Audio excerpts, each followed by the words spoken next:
Shalom. First, I'd like to start by saying all praise to Yahweh, Bahashem, Yahweh Shai, Bahashim Kakadash.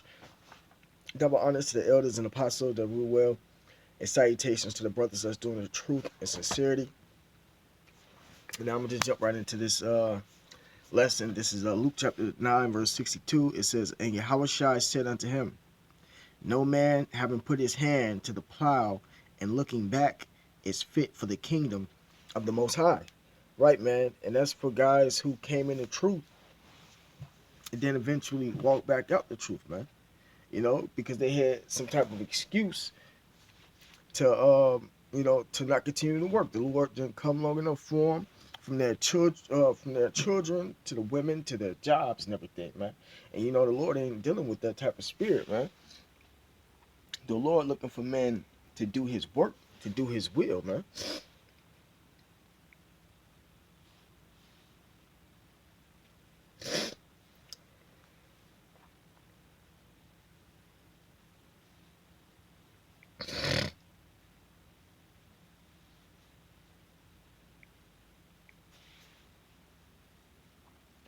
This is Sirach chapter 32, verse 17. It says, A sinful man will not be reproved, but finding an excuse according to his will, man.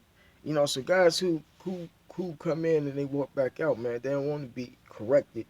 There ain't nothing you can do to tell these brothers, you know, um, not to go back into the world, man. They find every excuse, and women not included in the truth, but you can't be no woman and come around claiming that you in the truth and you love the Lord,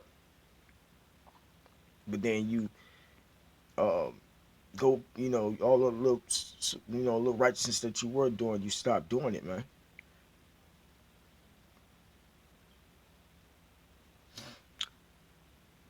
It's lucky, and I kind of did this backward, but this is Matthew chapter 10, verse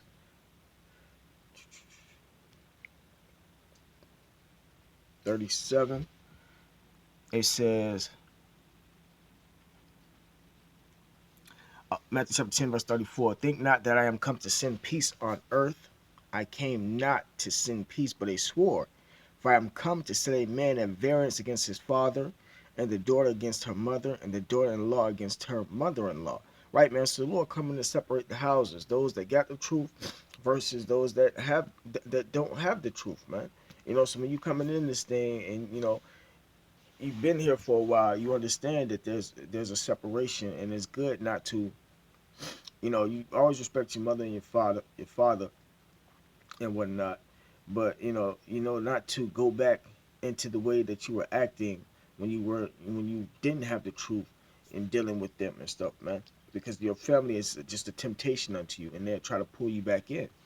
And a man's foes shall be they of his own household, right? Foes mean your enemies. It says, He that loveth father or mother more than me is not worthy of me. And he that loveth son or daughter more than me is not worthy of me. And he that taketh not his cross, meaning his burden, this work, and followeth after me is not worthy of me. So if you don't do if you're not doing the will of Yahweh Shema Shai, then you're not worthy of Yahweh Shema Shai. And of course, everybody has their lots. You got the prophets, the 144,000 of us, Yahweh, so we have the elect, us brothers that's out there doing the work in sincerity and truth. Then you got the friends of the prophets, guys that, might not never come on the highways and byways, and then you got their wives who are not supposed to be on the highways and byways, just live according to the righteousness, you know, to the best of their ability, man, and then you got the unbelieving woman too, you know, and then you got the children, man. So the Lord has everybody having their lot ultimately, man. It's just that if you have the elect or not, if you chosen or not, man. It says, And he that taketh not his cross and followeth after me is not worthy of me. He that findeth his life shall lose it, and he that loses his life for my sake shall find it. Right. So if you find your life, mean like if you like go back into the world, to live of the world and enjoy the pleasures of this life instead of losing your life, meaning sacrificing your life and everything that you would have in this world for Yahweh Shai so that you can attain into the next world, you know, um, then you're not worthy of the Lord. I'm gonna read this again. It says, "He that findeth his life shall lose it, and he that loseth his life for my sake shall find it." Right, you're gonna end up in the kingdom of heaven. If you give up everything on this side, your reward is the kingdom of heaven, to be a king in the kingdom of heaven with spiritual powers, man. Let me see.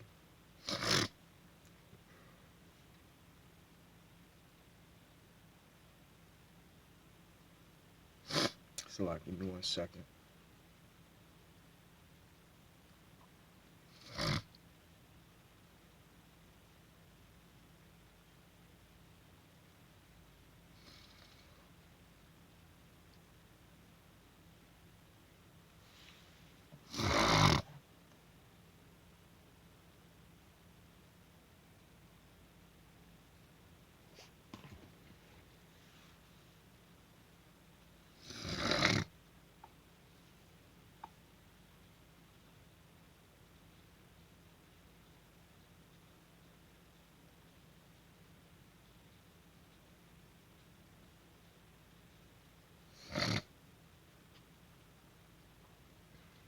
So you're gonna look up the scripture, say, when it take all day with the precept.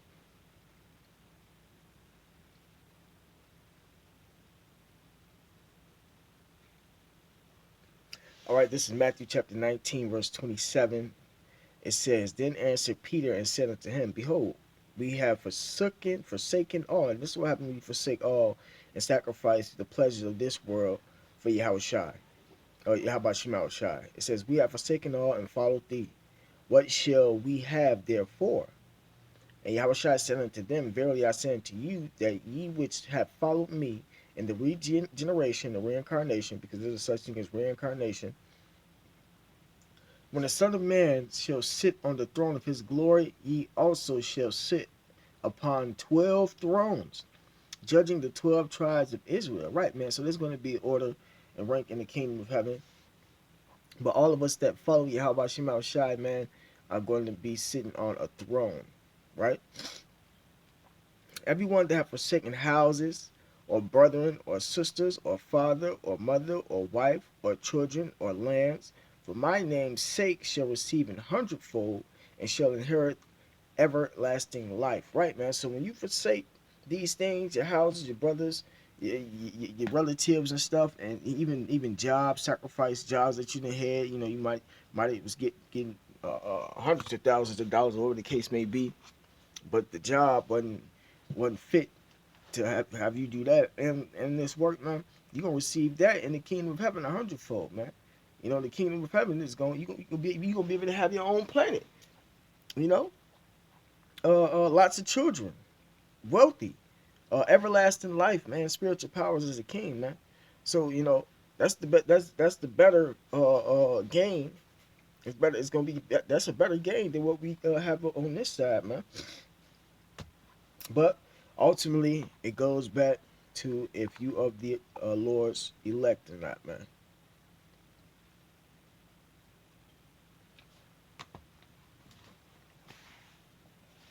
This is Matthew chapter 10, verse 38, and it says, "And he that taketh not his cross and followeth after me is not worthy of me. He that findeth his life shall lose it, and he that loses his life for my sake shall find it. He that receiveth you receiveth me, and he that receiveth me receiveth him that sent me." Right, man. So it's best to go about it this way.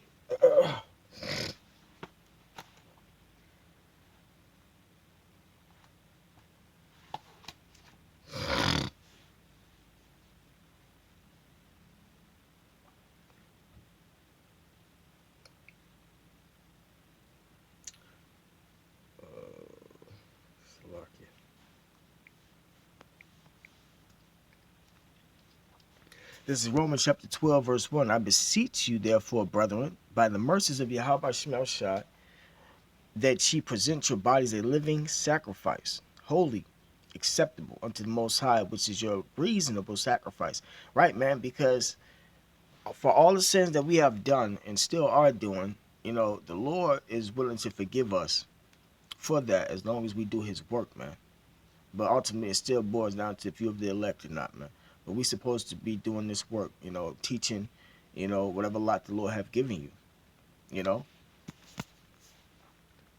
and we are ought always to remember that it's not gonna be no easy ride. It's gonna be suffering and whatnot. Yahushua suffered, and we it says the servant is not greater than his master, because without Yahushua we wouldn't be doing what we be doing right now, man. You know, this is Sirach, chapter 2, verse 1. My son, if thou come to serve the Lord, prepare thy soul for temptation. So brothers have to remember that when you come in this truth, it's gonna be temptation, man. You're not gonna be able to hang out like you used to, smoke and drink like you used to. This word is about discipline. Esau runs his world off of chaos and disorder, etc. Man, the Lord has his world, because we as people, the structure that we supposed to be under is supposed to be of discipline, man, wisdom, knowledge, and understanding, man, through the Spirit.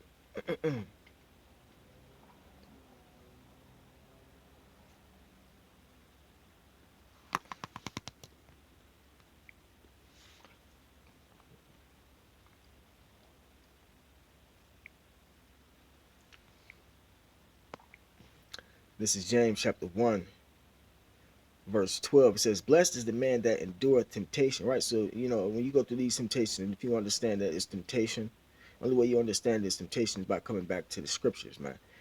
So you have to endure it, man. You have to suffer the temptation. But when he is tried, he shall receive a crown of life, which the Lord promised to them that love him. Right, so your ultimate um reward is going to be a king in the kingdom of heaven, but you have to endure all the temptation that comes with being a man of the Lord, man. And younger brothers that's coming in, and um, remember that ultimately, this destruction and chaos is going to happen regardless. So it's always gonna be a temptation out there, especially when the mark of the beast come, man.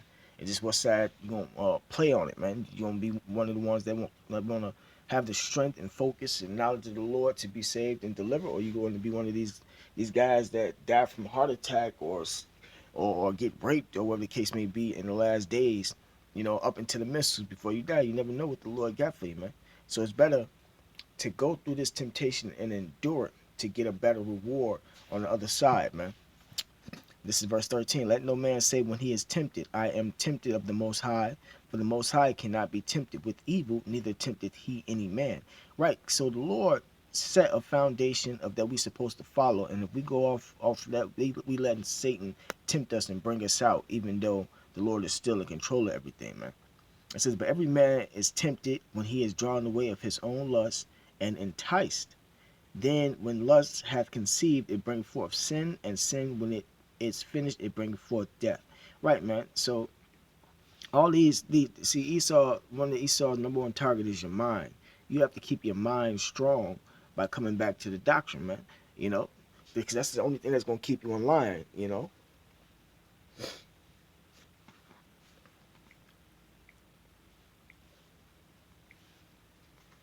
This back at Sirach chapter 2, verse 1. My son, if thou come to serve the Lord, prepare thy soul for temptation. Right, man. So you have to know that when you come in this thing, you're gonna be tempted, man. Set thy heart aright, set thy mind aright, and constantly endure. You have to constantly endure, man. And make not haste in time of trouble, right, man? So when all this temptation and stuff start to happen to you, don't go with it, man. Don't fall out. Don't turn your back on the Lord because of it, man. Cleave unto him and depart not away, that thou mayest be increased at thy last end, right? So you have to cleave unto these scriptures, man.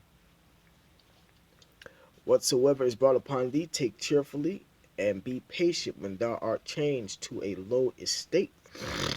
For gold is tried in the fire, and acceptable men in the furnace of adversity. So we're going through a trial, a test. Believe in him, and he will help thee. Order thy way aright, and trust in him.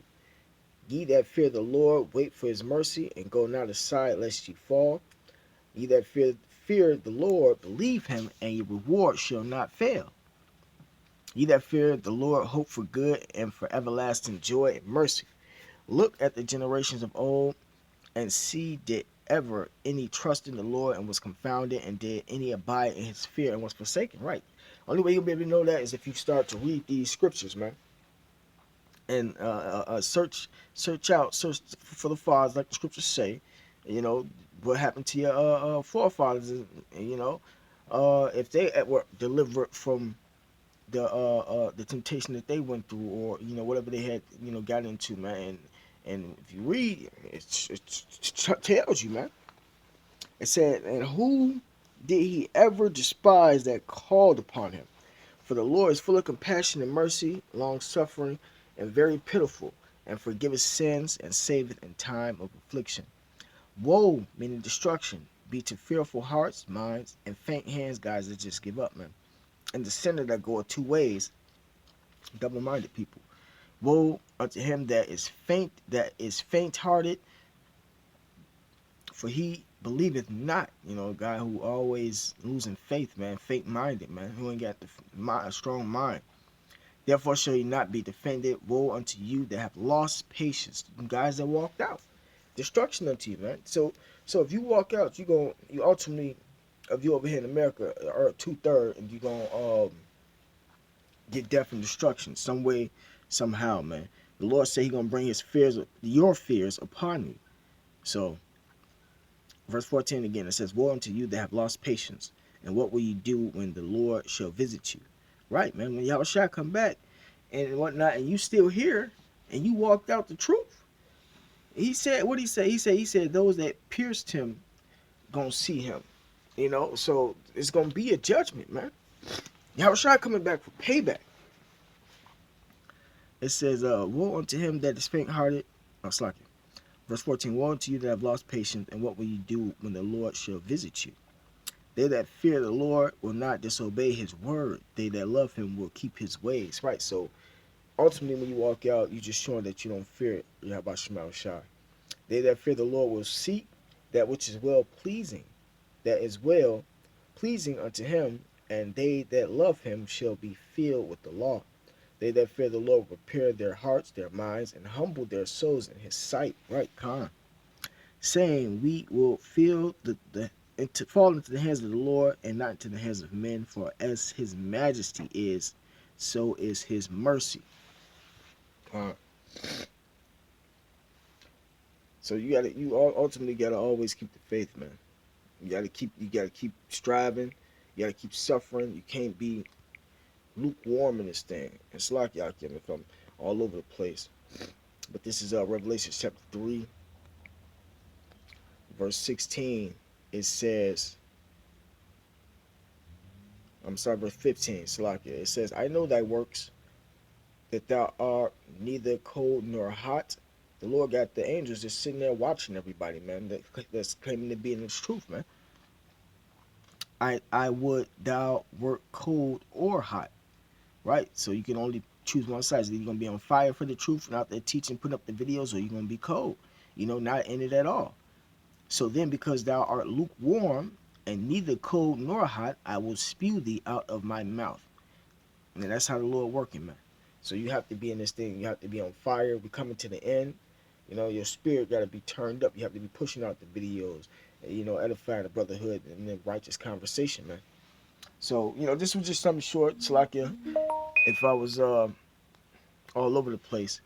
But with that being said, call Halal Yahweh Shema Shai. Double honors to the elders and apostles of Wu Will. And salutations to the brothers that's doing the truth and sincerity. Shalom.